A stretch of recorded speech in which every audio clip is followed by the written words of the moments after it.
Assalamualaikum warahmatullahi wabarakatuh. Alhamdulillahi rabbil alamin. Wassalatu wassalamu ala asrafil anbiya'i wal mursalin wa ala alihi wa sahbihi ajmain.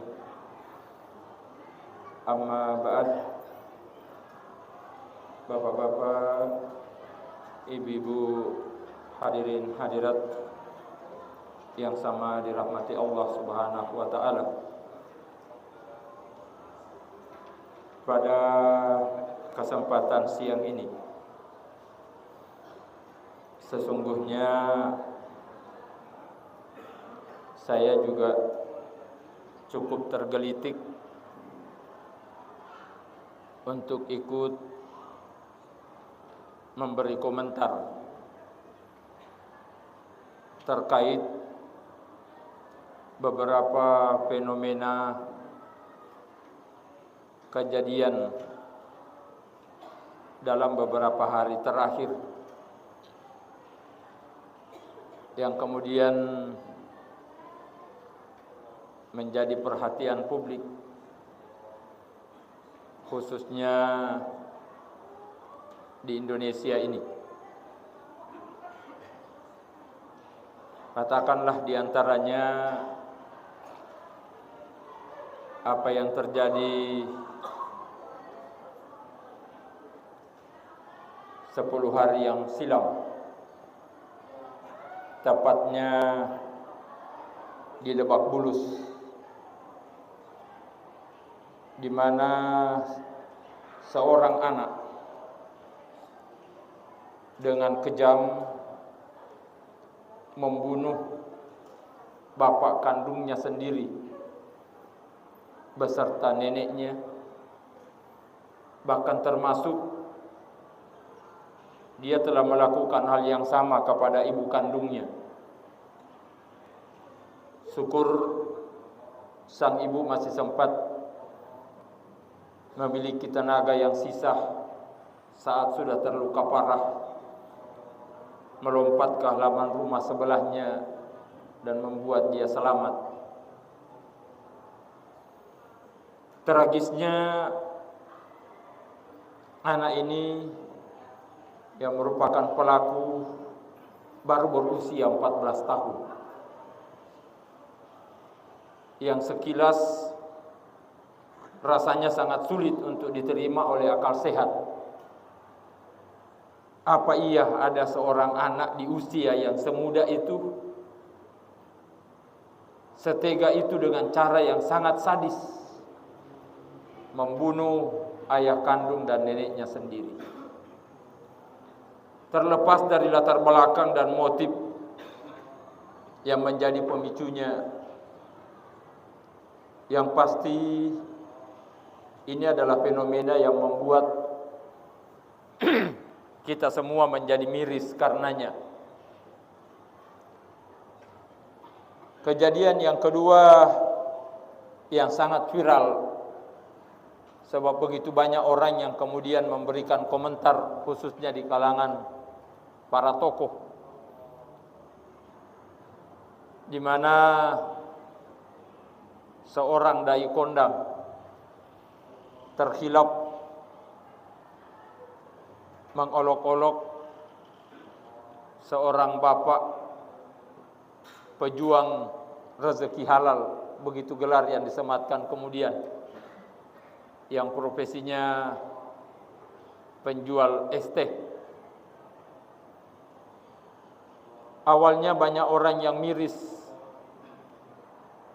ikut prihatin dengan kejadian tersebut. Namun kemudian saya terlalu yakin kalau penjual es teh-nya ditanya sekarang, yang awalnya sempat dipermalukan, pasti berkata kalau tahu akhirnya seperti ini, kenapa tidak dari dulu saya diperlakukan seperti itu. Sebab pada akhirnya dia mendapatkan rezeki yang melimpah. Beberapa pihak sudah menjanjikan untuk memberikan hadiah umroh gratis beserta keluarganya. Ada yang membawakan uang cash 100 juta, ada yang 200 juta dan seterusnya. Namun kemudian jika membahas dua kejadian ini dan beberapa peristiwa lain akan menyita waktu yang cukup panjang. Sementara saya teringat kita sekarang sudah di bulan Desember, akhir dari tahun 2024. Saya kepingin memberikan beberapa catatan khusus untuk menjadi bahan renungan kita semua di tahun 2024 ini, khususnya menyongsong tahun 2025 yang semoga saja Allah Subhanahu wa taala masih memberikan umur dan kesempatan kepada kita semua. Berawal dari firman Allah Subhanahu wa taala pada surah Al-Baqarah ayat 256, ayat setelah ayat kursi yang berbunyi la ikraha fid din. Ini adalah sebuah prinsip yang harus dipegangi oleh semua umat Islam, bahwa Allah Subhanahu wa taala telah menegaskan tidak boleh ada pemaksaan terhadap siapapun dan kapanpun terkait soal pilihan masing-masing orang di dunia ini mau menganut, memilih dan meyakini agama apapun juga. Ini penegasan dari Allah, la ikraha fid din. Tidak ada paksaan dalam agama. Semua orang diberikan kebebasan mau memilih dan menganut, meyakini agama apapun juga. Namun, sebagai seorang muslim, kita mutlak meyakini ayat yang lain di surah Ali Imran ayat 19, di mana Allah berfirman, inna dina indallahil Islam. Bahwa meskipun tidak ada paksaan dalam agama, tapi seorang muslim harus meyakini bahwa agama yang diterima, yang diridai oleh Allah hanya satu, yaitu agama Islam. Di luar Islam semua akan tertolak, tidak akan diterima, tidak akan diridai oleh Allah Subhanahu wa taala. Lebih tegas di surah yang sama di ayat 85, Allah mengatakan, wa may yabtaghi ghairal islami dinan fala yuqbala minhu wa huwa fil akhirati minal khasirin. Semua agama yang dianut, diyakini oleh seseorang di luar dari ajaran Islam, ujung-ujungnya pasti merugi.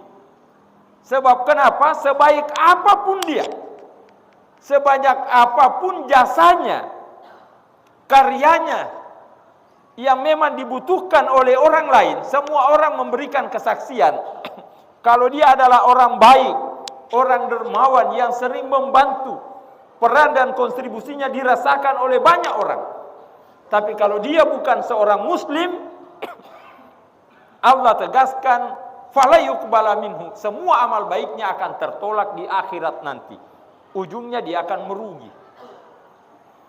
Dalam sebuah kesempatan, Dr. Zakir Naik pernah ditanya oleh seorang peserta dalam dialog, masa iya Tuhannya orang Islam itu begitu sadis, begitu kejam?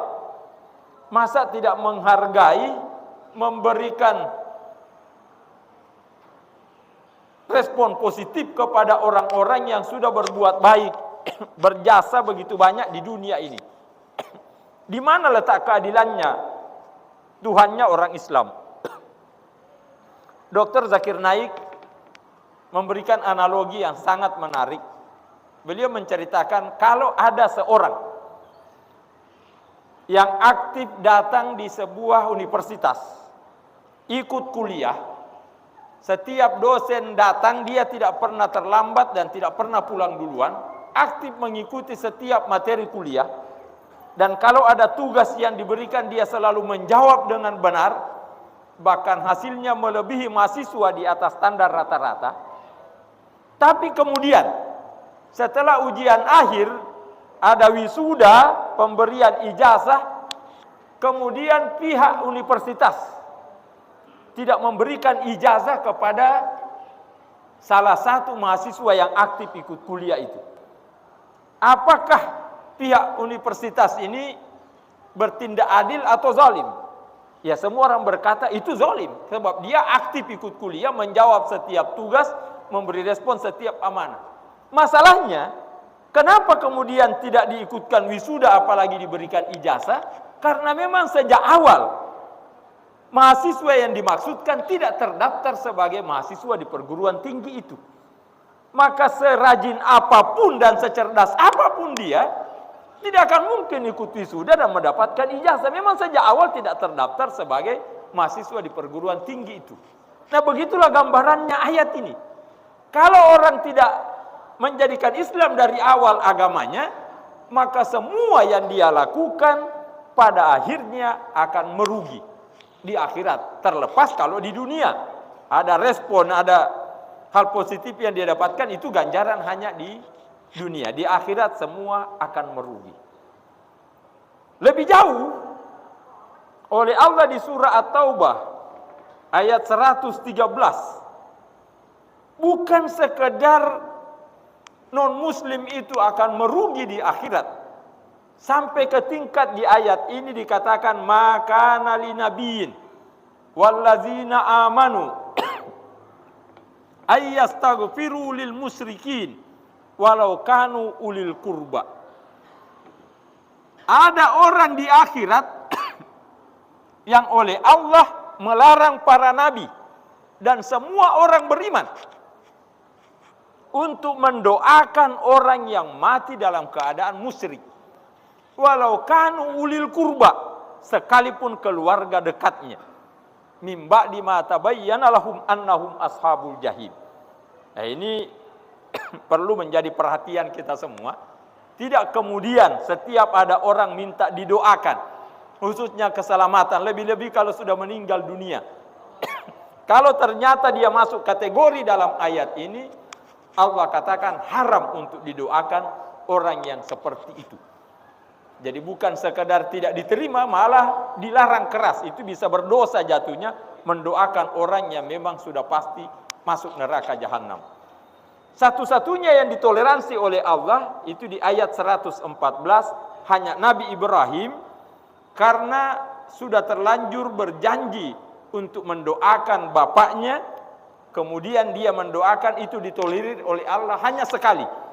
Setelah itu dijelaskan annahu aduwwul lillah, kalau bapakmu itu termasuk musuhnya Allah, tabarra minhu, dan sejak itu Nabi Ibrahim berhenti mendoakan bapaknya. Yang menjadi persoalan kemudian adalah, kalau benar Islam adalah agama satu-satunya yang diterima, yang diridai oleh Allah, persoalannya kenapa nasib dan keadaan umat Islam di dunia secara umum, termasuk di Indonesia secara khusus, kok tidak sesuai dengan apa yang digambarkan oleh Allah di dalam Al-Quran dan dijelaskan oleh Rasulullah SAW. Satu di antaranya Rasulullah mengatakan, al-Islamu ya'lu wa la yu'la alaih. Islam itu adalah agama yang tinggi, agama yang unggul, dan tidak ada yang lebih tinggi, lebih unggul daripadanya. Tapi kenyataannya kenapa nasib umat Islam seperti ini hari ini? Ya, sebutlah yang paling memilukan di tingkat dunia internasional. Bagaimana umat Islam di Palestina dijajah sedemikian rupa oleh Israel yang luar biasa dahsyatnya. Orang berkata tidak usahlah umat Islam sedunia, cukup yang di Timur Tengah saja, tidak usah mengerahkan seluruh senjatanya, sekedar buang air kecil di Israel, maka semua penduduk Israel akan tenggelam.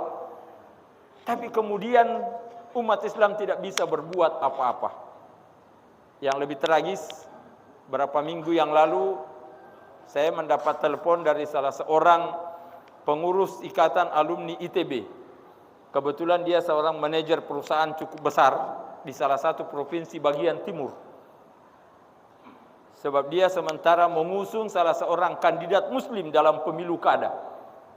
Tragisnya umat Islam di sebuah wilayah 75%. Tapi kemudian yang memenangkan pilkada adalah non-muslim, wanita, Cina pula.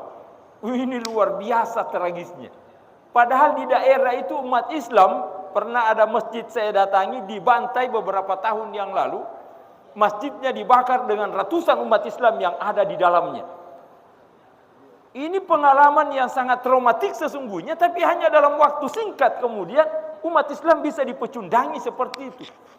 75% kok malah yang terpilih non-muslim, wanita, Cina pula.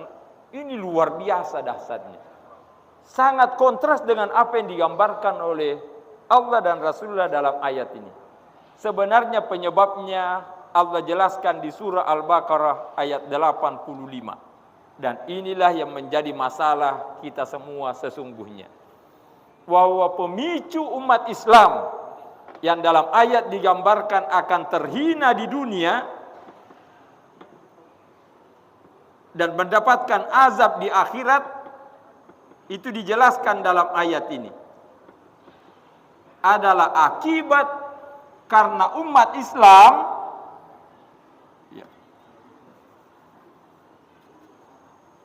menjalankan agamanya secara parsial. Dia berislam hanya pada bagian-bagian tertentu. Inilah yang menyebabkan umat Islam hizyun fil hayati dunya wa yaumal qiyamati yuraduna ila asadil azab. Tidak beriman secara totalitas. Banyak umat Islam yang kelihatan Islamnya kalau di masjid.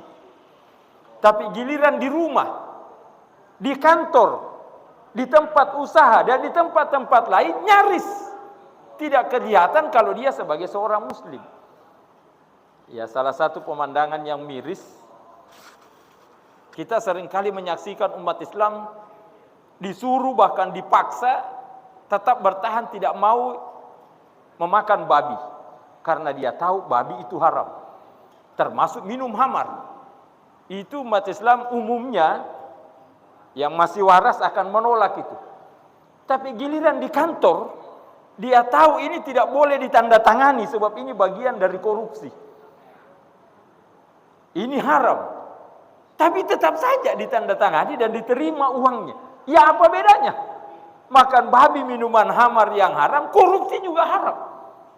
Tapi itulah yang dilakukan umat Islam secara umum. Ini baru salah satu contoh. Dan begitulah contoh-contoh yang lain. Selama umat Islam berislam secara parsial, hanya kelihatan keislamannya di masjid, inilah yang menyebabkan Islam itu tidak bisa unggul. Karenanya tidak ada pilihan. Seorang muslim yang benar hanya dengan satu syarat. Udkhulu fi silmi kafah. Seorang muslim tidak ada pilihan.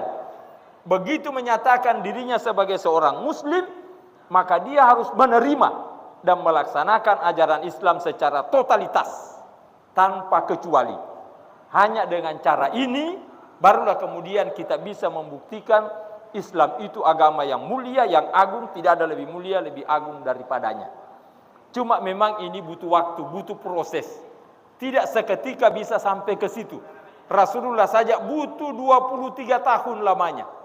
Barulah kemudian Islam ini tuntas di zaman Rasulullah selama 13 tahun di Mekah dan 10 tahun di Madinah.